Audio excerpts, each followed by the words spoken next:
Ira, Good morning, Daddy.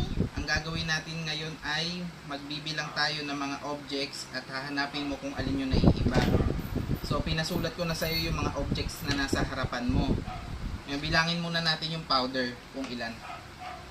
Tapos, isulat mo sa papel. Okay, bilangin mo na to. 1, 2, 3. Okay, isulat mo.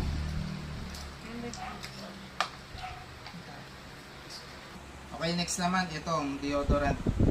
Sige, bilangin mo kung ilan. 1, 2, 3. Okay, sulat mo sa papel. Dito sa tapat niya. Yan. Okay, okay. Then yung canned goods. 1, 2. Okay, sulat mo. Yung soap naman.